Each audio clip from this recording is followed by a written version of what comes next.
अस्सलाम वालेकुम। चाय की पौनी या चाय की छाननी भी किसे कहते हैं। अगर आप भी चाय की पुरानी छाननी फेंक देते हैं तो ठहरिए, जानिए इसको इस्तेमाल में लाने का हैरत अंगेज़ तरीका। अगर टूट जाती है चाय की छाननी, ख़राब होने या टूटने पर हम इसको फेंक देते हैं और अक्सर ख़वातीन तो इसको इसी वक्त फेंक देती हैं जब इसकी डुंडी ख़राब होने लगे या मुड़ जाए, और कुछ इसको चुप जब फेंक देती हैं जबकि इसकी छाननी की जाली ख़राब हो। मगर आज की इस वीडियो में हम आपको बताने जा रहे हैं कि ख़राब छाननी को इस्तेमाल करने के कुछ ऐसे इस्तेमालात जिनकी मदद से आप ख़राब छाननी को भी इस्तेमाल में लाकर अपने पैसे बचा सकती हैं। चूड़ी। आप बाज़ार से प्लास्टिक की चूड़ी नमा मोटे कड़े ख़रीदने चाहते हैं। अगर चाहें तो अपने पसंद के कड़े घर में खुद टूटी हुई चाय की छन्नी से बना सकते हैं।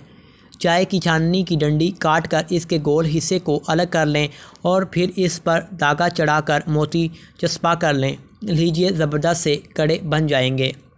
परिंदे की सेट।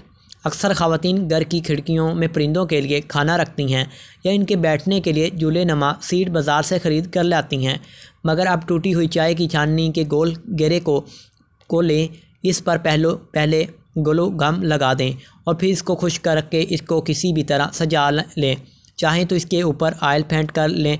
लीजिए, क्या रंग रगा परिंदों की सीट तैयार हो जाएगी। और पिन होल्डर।